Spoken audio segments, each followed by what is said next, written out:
Welcome to 1 Million Cups Kansas City. The mission of 1 Million Cups is to lower the barrier of access to education, resources, and connection for all types of new and aspiring entrepreneurs throughout the United States. 1 Million Cup communities gather across the country every Wednesday to share presentations and make authentic connections. 1 Million Cup events are free, open to the public, and always have coffee. Welcome to 1 Million Cups. We missed you all last week. Last week we were off because of the 1 Million Cups and Fast Track Summit that was held here in this building.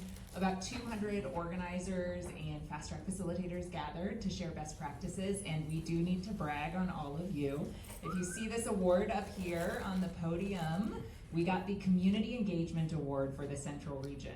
Yeah. Now, most importantly, the reason we got this award is because of that QR code that we're always harping about. We always ask you guys to sign in, and this tracked attendance via the QR code to show the most engagement for the Central Region. So on that note, if you could sign the QR or scan the QR code and sign in for the day, that would be fantastic. We are just so glad that you're here. I'm Stephanie Swanson. I am one of our 1MCKC organizers, and just super glad to see you all here today. So thank you first and foremost to our sponsors, the Kauffman Foundation and Acela Fund. The Kauffman Foundation provides the building, the coffee, the cookies, so thank you. And then Acela Fund is one of our sponsors to help upgrade our video editing and video that will be available on YouTube as we work through that process. So excited to offer that for our presenters each week. The Kauffman Foundation is active in a lot of entrepreneurship support across the metro and beyond. And we are just so incredibly grateful to be here. So if you are new to 1 Million Cups, can you raise your hand? If you're new here, wow, we've got quite a few new people here today. If you can keep your hand raised, John will make his way around. We have a gift for you for your first time here. And anyone who is not a first timer, if you can make sure to say hi to someone who has their hand raised, that would be fantastic. So, what is 1 Million Cups? 1 Million Cups is a volunteer, community-led organization. We are here to support entrepreneurs. The idea behind 1 Million Cups really comes from the presentations and the community engagement back from the audience. That's really where the value in our 1 Million Cups community shows up the most.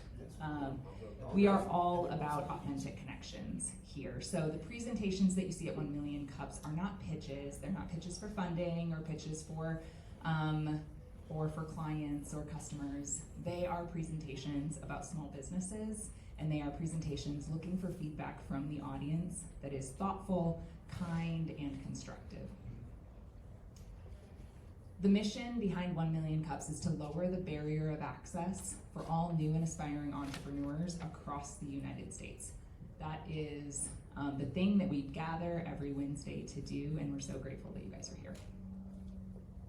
So if you are one of our organizers, raise your hand. There's not very many of us at the moment. We have another group of organizers. Today just happens to be a little thin for conflicts, but Taylor, Suzanne, Ethar, and then Mike will be back in a little bit. If you are interested in presenting or want to talk to us about being an organizer, please just reach out to us at any point after the time today. So as we step into our presentations today, we just want to remind everyone of some of our guiding principles for 1 Million Cups. Our goal is always to be supportive of the entrepreneurs who have chosen to present in this space. What that means for us in particular is that looks like curiosity over criticism, right? Engage with the presenter with your questions in a curious manner.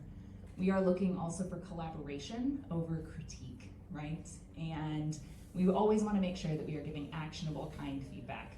And then one note, we picked up a couple things at the summit last week, and so one thing that we'll want to try to do today and put this into practice moving forward, when you get the microphone for Q&A, if you can say your name, and then also our people moving around the room may summarize what was said for the for the audience at large, just in case they missed it, or that way we have that summary for the recording.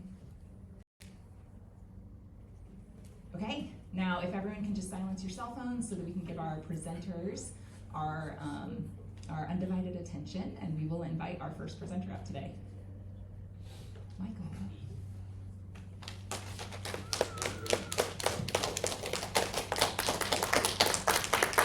I've got to silence my phone really quickly.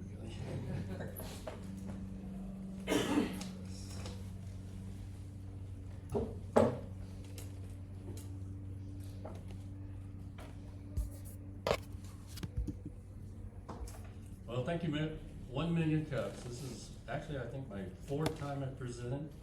I'm going to try to stay to script because I will go over otherwise. So, moving to my presentation.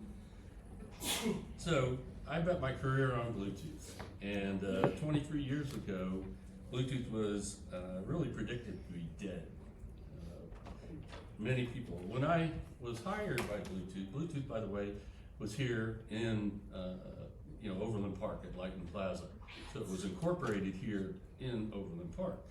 And so I was one of their first employees, number 7, the first technical employee, essentially their CTO.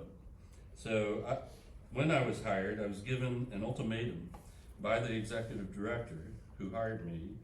It was that I only had 2 years to turn this thing around. So Bluetooth had, at the time, qualifications were abysmal, meaning everybody that put a product out in the market, it was abysmal. And then 1 out of every 4 products pushed out into the markets did not even interoperate. And so there were a lot of people returning their luxury vehicles because their phones wouldn't work with the Bluetooth in the car. And that became a really big problem, so that essentially it was my job to help turn that around. So that was a bet that I made on my career at the time. It wasn't so obvious as a choice then, but in fact, some very smart people predicted its death. And today, I'm going to show you how they were wrong. And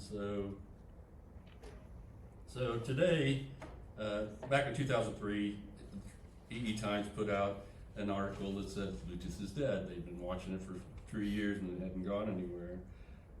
The Gartner hype cycle, if you're familiar with that, Bluetooth at that time was in the trough of delusionment.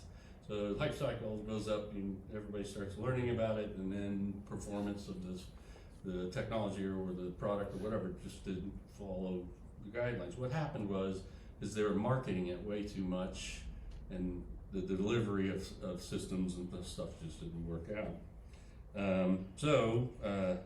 But Bluetooth did win, and you see now that it's a 5 billion plus products shipped per year.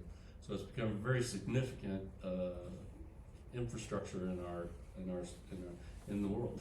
So very interesting. So, but the real problem was IOP, and this is where I came in.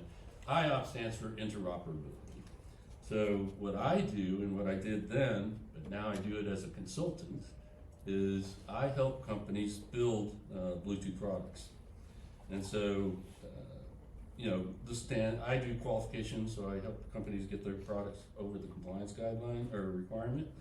I also do the wireless architecture, so I help them build their roadmaps and help them figure out which solutions they should use in their end product. And then I also do regulatory compliance, so I help companies understand, the spectrum that Bluetooth falls in. It's 2.4 ISM, and it's science. It's an open band. So I need to advance. Sorry. All right. So as a staff member at the Bluetooth SIG, I worked with the Bluetooth Qualification Review Board. BTAP was the Bluetooth Technical Advisory Board, and also the Board of Directors. We had to create a vision for the future. So before they would fund any of the work or the ideas that we had, we had to get it approved by the membership. Bluetooth SIG is a membership organization made up of 45,000 members, and then they have promoter members and then associates. Promoters are the big guys, the Google, Apple, Microsoft, and several others. So what did we do? We had that interoperability problem. It was all decentralized, meaning everybody made their products based on PDFs, PDF documents with buttons, radio buttons. Well, we turned that around. We said, well, we're going to centralize this, going to make it a self-declaration program so every member could qualify on their own. And so we brought in tools like interoperability, self-declaration system, an enforcement process. And after this was completed, within the 2 years, I was promoted to bring in a new technology called Bluetooth Low Energy. And so I was a product manager for that.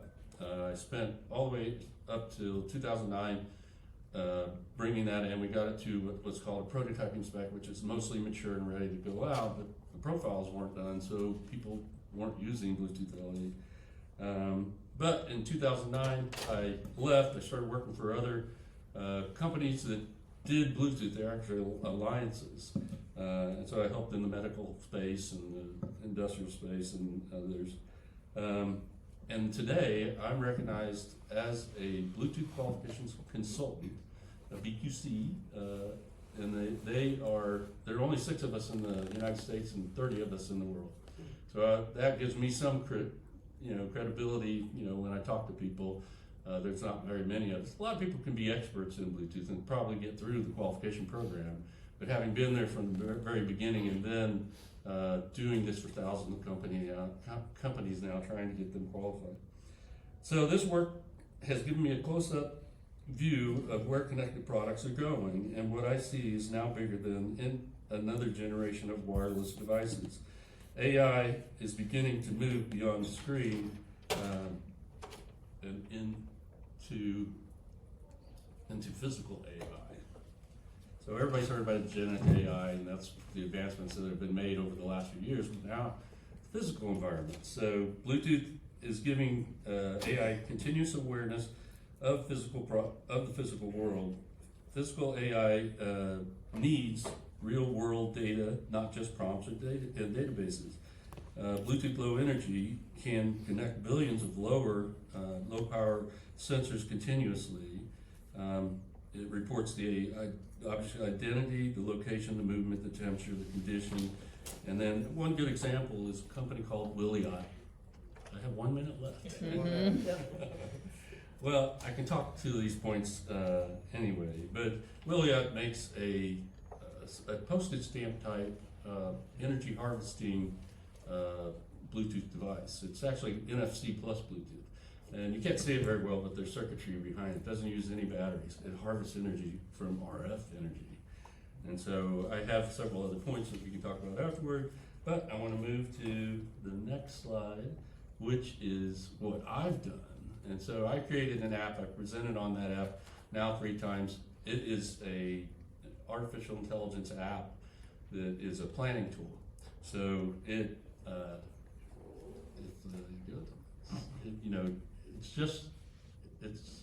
executes your tasks and goals, but it's context aware.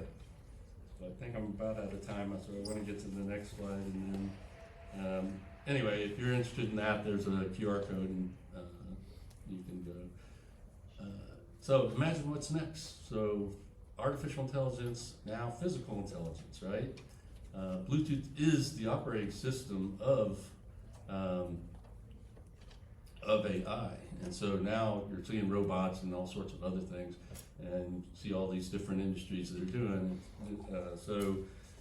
That's what I want to ask is, what can 1 million cups do for me? Is introduce me to companies that need artificial intelligence and Bluetooth in their products. And then lastly, I am known as Dr. Bluetooth.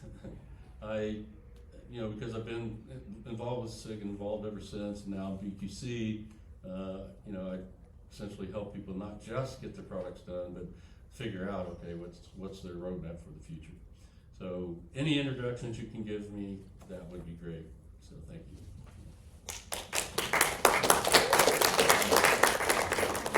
Perfect. Thank you so much, Michael. We will be making our way around the room with the microphone. Who has some questions?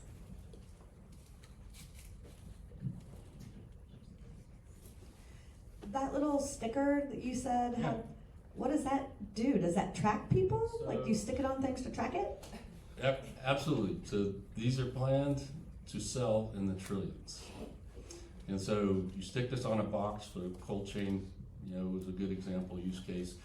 Products, products that might have an expiration date, so it can track the temperature, the humidity, and other things as well. Wow. You have to add those to it. And so this, you have to have RF energy that excites this enough to send out a message, but that message carries that data. And so you know what the temperature was of, fruit that went through that it could have been exposed to, and that helps there. And that's one use case. There are many.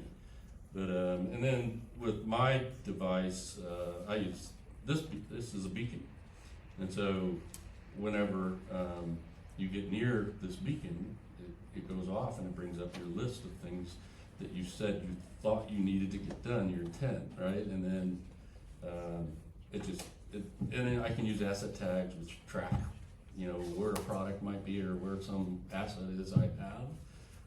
And then I can do other things with the technology and or other technology. My app also uses geofencing, so it knows where you're at, and then based on where you're at, it can tell you, okay, you're walking into Home Depot or Harbor Freight. You have your list; it just pops up automatically. So, yeah. Hi, Mike. Joe Paiva from Midwest Geospatial Academy. So I'm a little familiar with you and your stuff, but let me ask it as if I'm not. So you're a Bluetooth consultant, and we may have people in the room who are thinking about developing a business. How would they even know if Bluetooth plays a part in what they are planning? In other words, do they have to be technically minded enough to understand that they need to figure out a wireless connection somewhere in their business plan, and then you would help them figure out if Bluetooth is needed? How does that work? So the common denominator is the mobile phone, or any mobile device. This is a gateway. It can send stuff to the cloud, but it uses Bluetooth in a short-range fashion, right? So you would know if you need to get information from your body, a wearable, for example, to the cloud, that naturally would be hands-free Bluetooth, right? And I don't mean hands-free like the telephone, but or the app or the profile that actually used for phones. But Bluetooth is really just it used to be 15 feet 7 devices. Now it's 65,365 devices possible that can connect over short range without wires. And so if you have an idea, and I challenge everybody in here who are, aspiring entrepreneurs or entrepreneurs, that, hey, you can think in the physical AI world, and I guarantee the operating system for that will be mostly Bluetooth, because you're interfacing with an app on the mobile phone.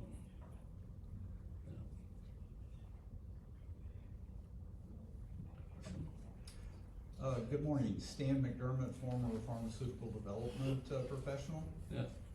You mentioned your device draws energy from a certain source. How does that work? Yeah, so Wi-Fi is all around us right now, sending out waves, and then other products in here. Everybody has Bluetooth on their phone. They may not be turned on, but that energizes these little stamps. And then when at a certain rate, usually 1 every 4 seconds, it sends out data. And this is a peripheral device that goes to your phone, an app on the phone. And then once that data is crossed, your phone is updated, and you get either a notification or some sort of, you go back into the app and look at it. So, yeah. Hi, Mindy with Midnight Garden Publishing. I have a couple questions. Yeah. So with RF energy, it's radio waves. Yeah. as this product gets more popular, is this going to contribute to the issues they're having with bird migratory cycles? So the answer is probably yes. I have never seen any.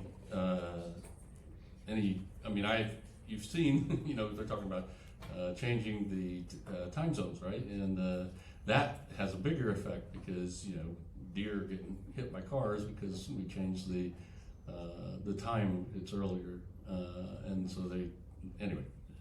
I also read on one of your screens that you have a guarantee that your data is secure and safe and protected always. It is. So when the government changes laws, though, because they want to do things like track us with the flock cameras, do you have a system set up to release that data or scrub it? that's a very good point. But the way we look at it right now is that the data is all yours, even the AI inside the app. It's an open AI, but it's incorporated into the app. So the data never goes out unless you share it. You intentionally share it. And the same thing is true with privacy and everything. Nobody, you know, privacy on this device is tied to you or your phone, right? And nobody else can get that data because your phone only recognizes it. It's only paired to your phone. And so you can share this beacon with your team or your family, but in general, nobody else would get the data. You could plant this anywhere in the world. When you get near it, within Bluetooth range, usually 150 feet right now, then it would bring up your list. That's the way this thing works. And the list is optimized by AI, so it's trying to give you less distraction and so you appreciate the notifications that you do get. So, Michael, I'm going to ask you a question. Neil Steiner. yeah, I'm an entrepreneur, Digital Shield Tech. But what do you see for the future? Look in your crystal ball and tell me what we're in for. Well, I was right about Bluetooth, and this is why I started to work for them. And when they said it was dead, you know, I didn't believe it. I knew that we had to have something. At the time, there were other competing technologies like, you know, Zigbee, Ant Plus, and others. And Bluetooth had the phone. And so that's what makes the Bluetooth very, you know, it's those promoter members that know that. I mean, it's promoter members may have grown from 9, or they grew from 5 to 9, and then now they're like 11. They're keeping that in very cohesive, tight, you know, control. And that the Bluetooth is kind of an evil organization. They charge a huge amount to actually qualify a product, and it's very complex. But you can imagine why it's so complex, because it works on everything, right? To your question, though, Neil, can you repeat? You know, did I answer it? I just can you describe something that is kind of futuristic? Oh, okay, yes. Thank you for that. So, I needed probably 5 more minutes, but physical AI is the next generation of, you know, everything.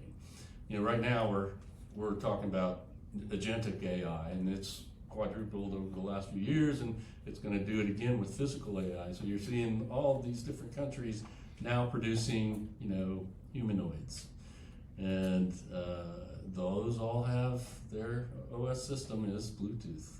It's not just Bluetooth; it's LiDAR, or it's some other technology as well, because you need that.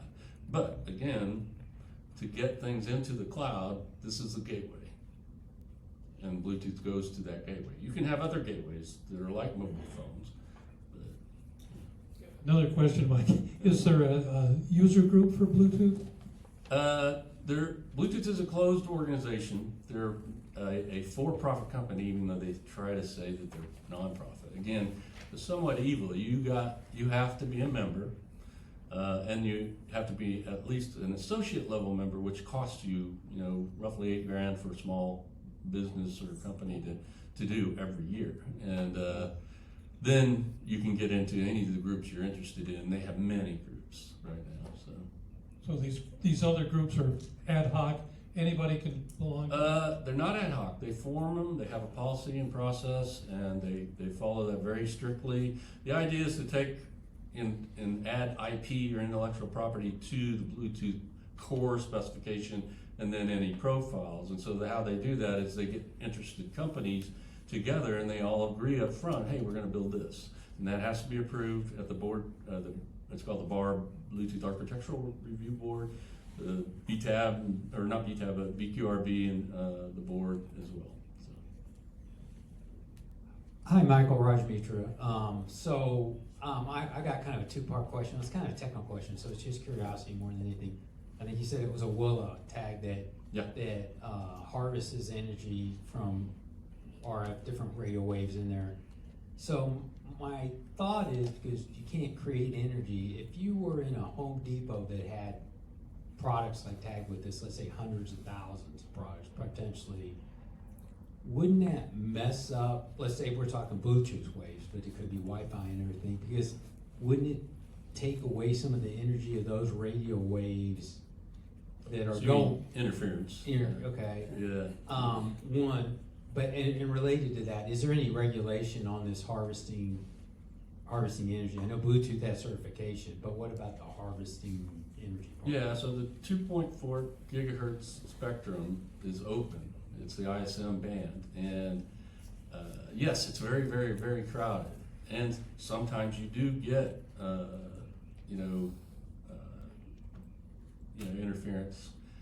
But what Bluetooth has done, and they work very closely with Wi-Fi and other technologies, they do what's called frequency hopping. And so that means they have a band, and Bluetooth LE band is 39 channels. And so they know that channel 7 is occupied by Wi-Fi, so they jump over that channel. And then it's dynamic. It can say, okay, it's crowded, we're gonna jump over these channels. Bluetooth LE is a little different than what they call frequency hopping, but that's the best way I can explain it right now. Yeah, it's very technical. And I just want to say, in case anybody cares. Oh. Okay. Okay. Good. It's a This is just a quick annotation to that. Just in case anyone cares, Hedy Lamarr is the one who invented frequency hopping in World War II. It's important to me. Yeah. Jamal Brown. I'm with Digital Nooms. What companies or technologies does Bluetooth compete with? So today, Bluetooth's pretty much got the monopoly on the mobile phone, essentially. But it still competes with, there's a company or an alliance called Connectivity Standards Alliance. I used to work for them. I didn't like them at all. But they are gaining traction. They produce both Zigbee and CSA Matter. Okay. And so Matter is a smart home play, if you will. So if you ever walk with a key fob or your phone to the car, you can imagine that it's either developed by CSA or another organization called Connected Car Consortium. And so there's another competitor. And they're all using different technologies for security reasons, right? And you're away from, you're far away from your car. It's using what's called ultra wideband. When you get closer to the car, it's using Bluetooth. When you get right up next to the car, it's using NFC, because NFC is very short distances, so almost a tap. So. Hi, Ty Stackhouse. I'm an IT consultant. So maybe a softball question, maybe a devil's advocate question. Why Bluetooth over IP and Wi-Fi if you're making devices? Like, put the passive devices aside. For active devices, why Bluetooth versus IP? Battery. Yep. So Bluetooth, if you look at Wi-Fi, they've tried to do compete with Bluetooth, and it just sucks too much battery. But they're all jumping into higher bands and things like that, and energy harvesting, you name it. So that may get them somewhere, but the market share is absolutely Bluetooth, and it's going to be that. In 2030, there will be 8+ billion products delivered per year. Hi, Jennifer Renee with InByGen and Earth School University. Two questions. One is, in the frequency wave of emotional spectrum, we all feel and experience frequency through emotion. So how is what you're saying not going to affect the human mind and the human ability to feel and think on their own? Yeah, so again, the ISM band is a band that's been used, microwaves use 2.4 gigahertz. So in general, let's say the health people and, the technical people, the regulatory people, FCC, for example, have all studied this. And, I used to work for aviation, so I was in 3 major airlines, and all of them had the same problem when Bluetooth started becoming, what was it going to do to the instruments, on an aircraft? Well, it's been years now, and it hasn't done anything. But yeah, you're talking about emotional, and there is probably something there. And holding this phone to the ear, people say it can cause cancer. And yes, this phone produces more power, and it's the power that can affect the skin or organs. But if you use a headset, it's much less power. It's like 1% of what would be the phone. And so it's even less, it's better. Yeah, I couldn't tell you, what it does to emotional, but we all know, and studies have just come out saying, schools are taking away kids' mobile phones in the classroom. Well, the kids are now appreciating that more because they're actually focused in school rather than worried about a notification or something that pops up on their mobile phone. And now that they've taken them away, I think it's a better experience. So there is always going to be some regulation that will happen, and it's happening now. I mean, you look at Europe, that's very extreme, so it's California. Anything about privacy or anything about, health, it's definitely, but again, it's hands-free, and so far it's been, proven to be very healthy, or not healthy, but, not adversaries. And the second question would be, you've now said that Bluetooth is an evil entity or an evil group. So I'm wondering, how are you going in to advocate for a better collective, a better community? So there are a lot of communities out there that are let's say Bluetooth SIG, special interest group, that you can join and learn a lot. Bluetooth is very tight about confidentiality, so they don't allow anything to go out until it's really mature. You could get Bluetooth specs today online. You have to be a member to actually get the specs, but they're still on non-open. Somebody's put them out there. But if you join it as an adopter, it's free. So that's one way that they try to get more people. Again, they probably have 50,000 people now as members. I'm just an adopter member, but occasionally a company hires me and I become a proxy for them and their associates, so I'll attend some of the Bluetooth work groups. I'll be at the Bluetooth SIG in Bellevue. They have a member event next month, and so I'll be there. I'm in the Bluetooth Power User Group because I'm a BQC, so I get to go. And sometimes there are open stuff for adopters that you can do as well. So they are open for people asking questions like this to say, how are we going to be better for humanity? Oh yeah, I mean they're very sensitive, and if enough companies and people get behind it, they're a membership organization, they have to adjust. So it just takes, it's just like government in a way. But when I say evil, I mean that in the respect that, and when I developed these systems and programs, I said, hey, I want to make it free for everybody that's an adopter to qualify product, if they're using pre-qualified solutions underneath, like modules and chipsets. Well, Bluetooth came out in 2014. They said, no, they got to pay $12,000 each. And that's what I mean by evil. And they keep raising the prices. So, This has been an incredibly robust conversation. Thank you all.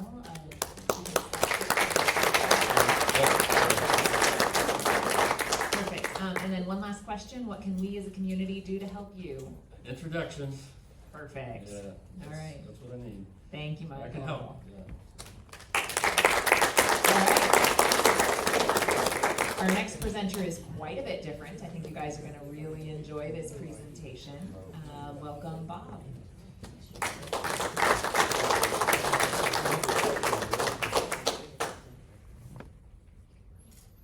she stole one of my lines. I was going to say I couldn't be any more different a presenter than what you've just had. Not technical at all. My name is Bob Shands. I am the founder of Oasis Films, and some of you who are entrepreneurs probably thinking, why would a man my age be starting a film company?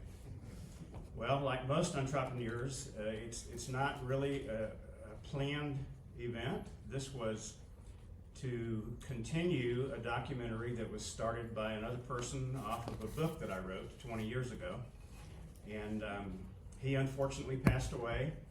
So Oasis Films is a partnership between myself and Red River Creative Media out of the Houston area. They were in Oklahoma, which they got their name Red River. And we have created a documentary called Oasis in Atlanta. Atlanta did not experience the level of turmoil that Birmingham, Little Rock, Memphis, Augusta did. And it was, in some respects, an oasis in the turmoil of the civil rights movement. Atlanta has the moniker, the city too busy to hate, because of the peaceful desegregation of the schools and the lack of violence in Atlanta.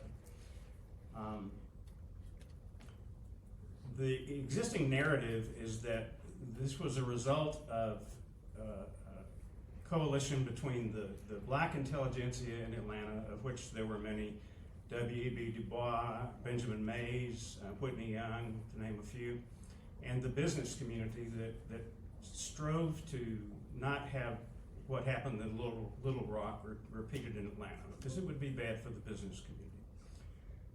In reality, what happened was that Atlanta was the first southern city in which the ministerial community came together and took a stand on the civil rights issue in support of the Brown versus Board of Education. This was called the Ministers' Manifesto of 1957, and it was signed by 80 white ministers who put their lives and their careers on the line. My father lit that match in 1956 with events at the Georgia Baptist Convention of 1956. And it was front page news for 3 days. So if you research how Atlanta became the city too busy to hate, you will not hear about the Atlanta Ministers' Manifesto. So we have the documentary, Oasis in Atlanta.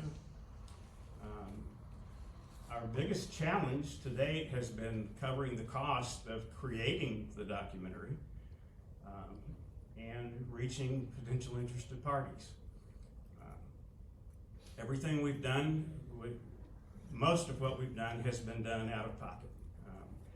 My partners, Red River Creative Media, have done most of their part of the work gratis so far. They believe in the project. What we've done so far during the production phase, we did have a crowdfunding campaign with Give, Send, Go.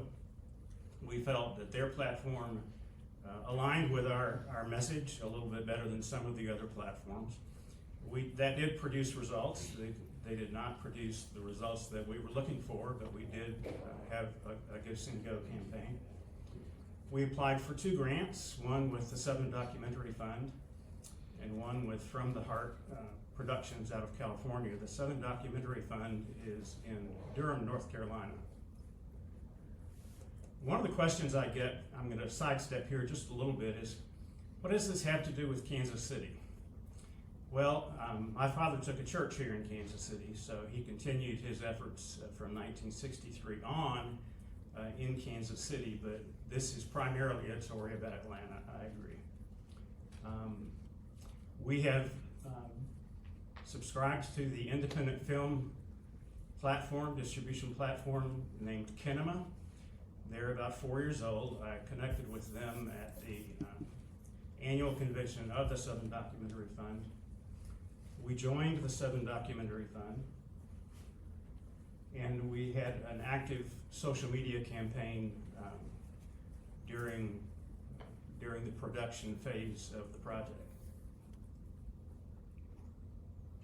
We are in the active distribution phase now. We launched the documentary about 6 weeks ago. It is growing. We have online video rental on demand. We have the ability for people to do hosting events and things like that. But we are in distribution. But what we learned is the competition for grants is very extensive. We did receive fiscal sponsorship from the Southern Documentary Fund, meaning that if people want to make charitable contributions to help our efforts, they can get a charitable deduction through the Southern Documentary Fund. And that's the URL for the Southern Documentary Fund. And we did find that Kinema is productive. For example, just in getting the word out, from yesterday to today, my website had 7 additional subscriptions for newsletters. So that we are getting the word out somewhat. So the biggest question, our goal with this is to further racial healing in this country. You can see how the partnership between the ministerial community and the Black ministerial community created, along with an organization called Organizations Assisting Schools in Atlanta, Oasis, that generated the peaceful situation in Atlanta. And we believe that the peaceful relationships in this country can be continued and productive. So what can you do? We have a trailer on kinema.com. You can rent it as well or host an event, but we do have a trailer. So what I would ask you to do is watch the trailer, but also think about ways you could introduce us to interested groups, podcasters, potential funders for sponsorships, anybody who has an interest in forwarding the message about what really happened in Atlanta. So, thank you. All right, we will start our Q&A now. Hi, Bob. Hi, Mindy. How are you? Good, thanks. How are you? Good. I have a couple of ideas. So I'd like to know about if you have approached PBS yet about your documentary. Yes and no. I attended the annual convention of the Southern Documentary Fund in Durham in summer of 2025. And I met a lot of people from PBS studios, and that is a possibility. It's just getting the avenues of communication. Now, Southern Documentary Fund is how we found Kinema. So that is an avenue.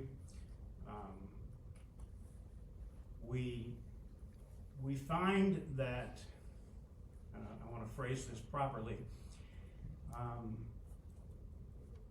there is a narrative that's floating around in the world that looks to be sensation grabbing, not sensation grabbing, that's not the word I want, but to keep us divided. There seems to be an active part of our society that seems to believe there's profit in keeping us divided. And that is the antithesis of what our goal is and our message. So yes, we would like to recoup costs, but the monetary aspect is not our prime goal. Our prime goal is relationship building and healing some of the wounds in this country. Yeah. So totally understand that because my own family has a documentary coming out about a massacre that happened to my family. They also did a documentary and already have a movie coming out at the end of the year, but they were able to get in contact with PBS. But they also utilize the museums that are kind of in the area surrounding the storyline. And I would also suggest the library systems. So getting yourself and doing public speaking through all the different like Johnson County libraries would be a really great start. Cass County would probably love to hear this as well, or at least should. And so I think there'd be a lot of opportunity to spread the word and to get these sales and to raise this awareness. Thank you. Yep. Hi, Joe Piper from Midwest Geospatial Academy. So, question first, is this film ready to be displayed, ready to be shown? It is, yes. Okay.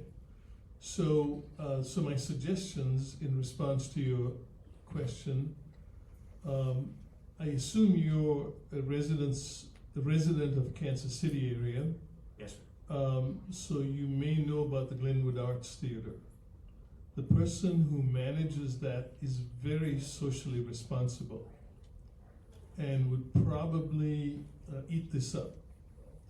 And if you want commercial screenings, because I really think, I haven't talked to him, I've seen the guy because he'll often turn up the house lights and actually speak to the audience after semi-controversial films, is that he is willing to show films even at a loss because he does run commercial films that hopefully make up a difference. I'm reading this into his behavior.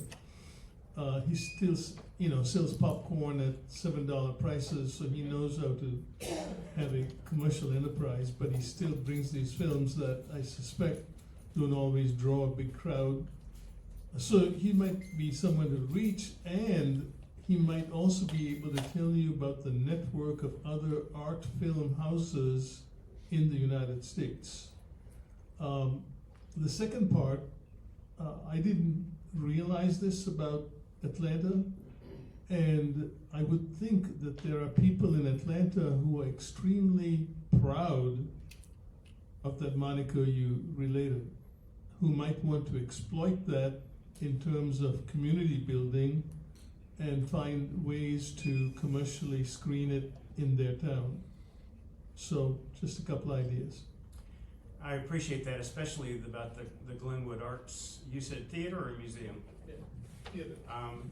It really at this point is just a good old gumshoe approach. So that's exactly what I'm looking for, is names of potential people that I can contact, because what we're learning is that social media is great, but it doesn't necessarily provide much follow through. So I will be doing I have a background in sales, even though I've been in the financial area, but I have a background in sales, and I'm not afraid of knocking on doors. So I appreciate that invitation.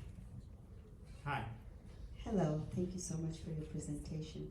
Have you considered reaching out to churches? Yes. Okay. Yes. So you are open to, let's say, me for example, if I were to connect you with a few pastors that I know to bring this presentation to the churches, you're open to? Absolutely open to that. And one of the nice things about Kinema is that a church, say, could host an event, and they might use it as a fundraiser. There is a way for nonprofits to do that through Kinema. They can charge per head, and the organization or church could get a portion of that, an equal amount to what we would get. But there's also a way to just do it as part of a program and not charge their people, not use it as a fundraiser. But they can also have a question and answer session afterward with me or with my partners on the technical and media side. That would be if they had a physical event. There is a way through Kinema to do a virtual event where, say, they have 35 people they want to get together to watch it, then Kinema would structure the event, and the invitees would have 30 days in which to begin it. That once they start it, they have 48 hours to finish it. But yes, churches are a great market for us. Yes, thank you. Yes, because you've touched a very, very sensitive topic, and yes, you are right. We still need some healing. Yes, we do. Hey Bob, this is Michael. Hey Michael. You said I really want to learn a little bit more about why you did this, and then also how you actually, having no experience in film and that industry, and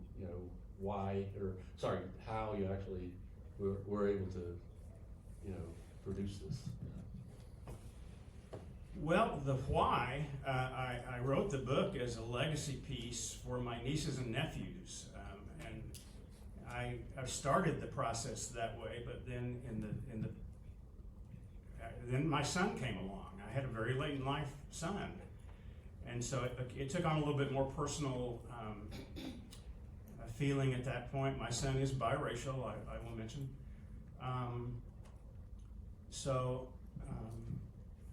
My dad's involvement in the civil rights movement,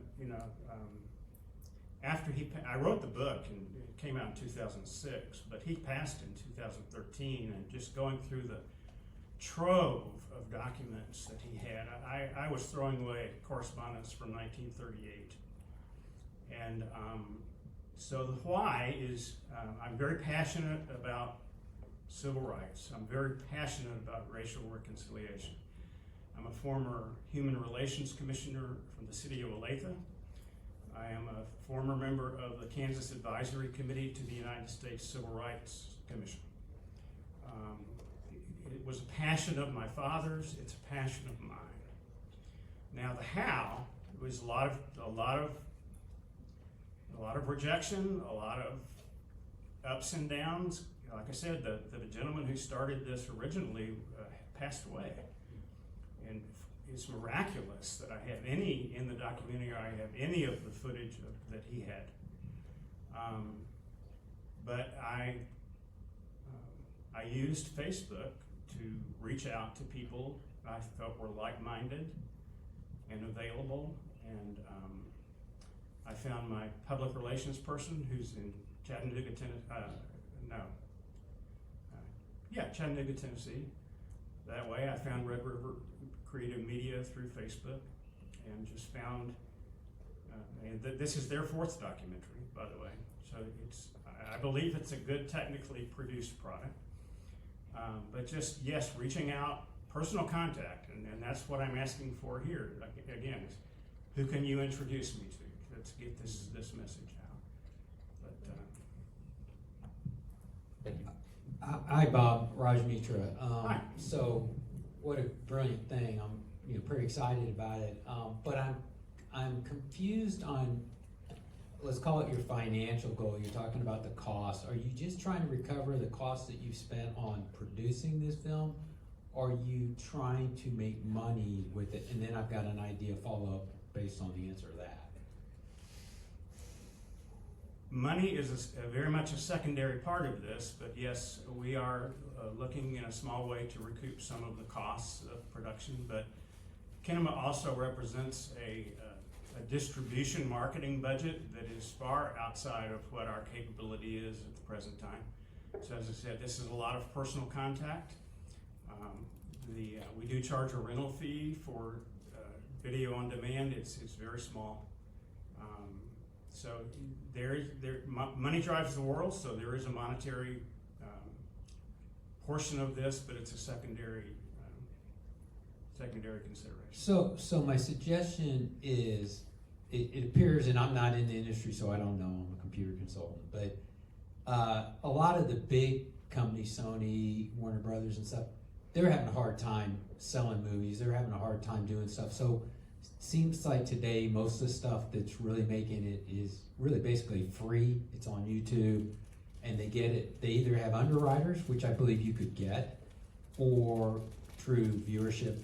If it gets popular, I think you might want to consider surveying other people, not somebody like me, on whether that model might be better, because it seems like if you've got a good product, which it seems pretty exciting, that you would get a lot of viewership and then it'd go viral, and then trying to promote it and get paying customers up front seems like a hard road.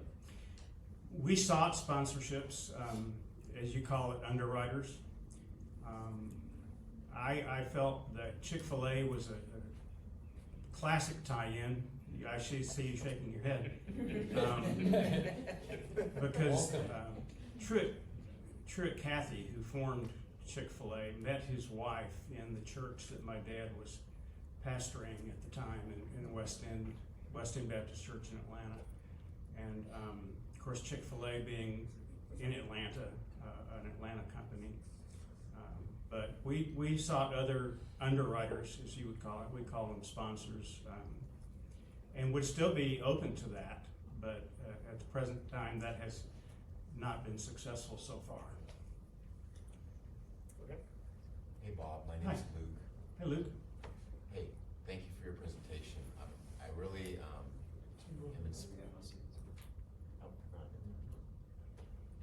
I'm really inspired by civil rights pieces, and I was just wondering if you've thought about this 1 Million Cup and engagement here in Kansas City being a prelude to maybe going down to Atlanta and spending a week there and really digging in with your civil rights background.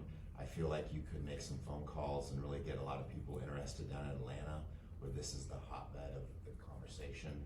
And I need to see the movie and the documentary to be able to wrap my head around the whole mission and vision and the tone of the piece. But if there's a way to put a marketing slant or program behind it that empowers youth to look at the past so it doesn't happen in the future, and to get that piece through PBS and or the school system starting in Atlanta out to the children in the school district, then I think that would be, in the school districts, that would be one avenue. But really maybe spending some time in Atlanta, not a lot, a week, and really talking to people that could help make a difference where this film is really centered and focused.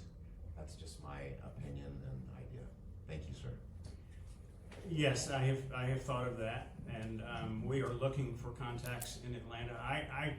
I have people I went to high school and grade school with, who are we're trying to involve in this. There are two areas of pushback that I'll just be very honest about. One is there is a certain response we're getting from some people. That's nice, Bob. That have known I'm not in the film business and don't fully understand what the kind of product that Red River Creative Media could put out. But there is another area of pushback, especially in the Atlanta area. I ran across this with my book, frankly, and I'm running across it with the movie. It doesn't deter me, it doesn't frighten me, but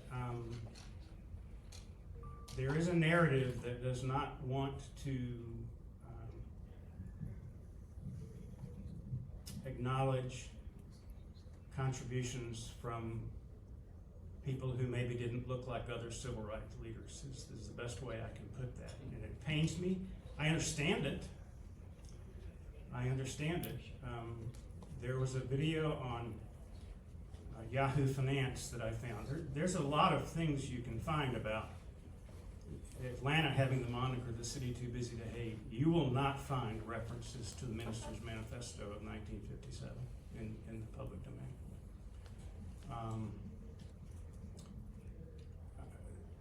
There is a 214-page, 21-page study on a legal database called JSTOR about how Atlanta got the moniker "a city too busy to hate." They devote about a paragraph and a half to Oasis, and no mention of the Atlanta Minister's Manifesto. The Yahoo Finance video, 3 minutes long, about how Atlanta became the city too busy to hate, an interview with Andrew Young, who was Jimmy Carter's UN ambassador, a former minister in Atlanta, former mayor of Atlanta. And he did not mention the Minister's Manifesto or Oasis. I tried to buy 1 minute of that video. They wanted $10,000. I got them down to 4. I didn't buy it. I tried to get them down to, I did buy footage from other documentaries in producing this, and it was much more reasonable than $4,000. But, and as I said, I do understand it. What my goal is healing and dialogue and communication, but there is a pushback side of this story, and I do deal with it, and I'm comfortable with it. I've dealt with it for a long time, and I'm not threatened by it nor deterred by it. Thank you so much for sharing your story. This was a really robust discussion that could continue for quite some time, but I'm looking at the clock, and out of respect for everyone, just Thank our you. we got our one last question. So what can we as a community do to help you? The same answer Michael gave, introductions. Introductions. Thank you.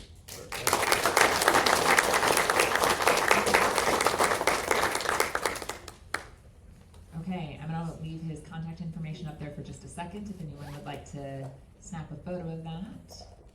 Thank you so much to both of our presenters today. Very different topics, really great discussion. Thank you, everyone.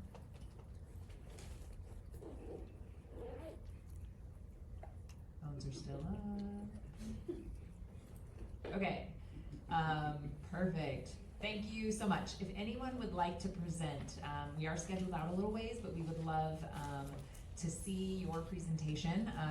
If you have any questions, feel free to ask any of the organizers. Organizers, can you raise your hands, please, again? We've got Mike in the back, we've got John in the back, and myself here today. You can scan this QR code to apply to present.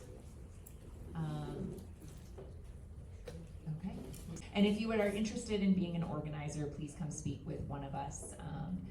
We would love to talk to you about the work of being an organizer. It's a volunteer role. We have a really phenomenal team. So thank you again for coming, everyone. We will have the room for a while. Stay, talk, have some more coffee, have some more cookies, and have a great rest of your day.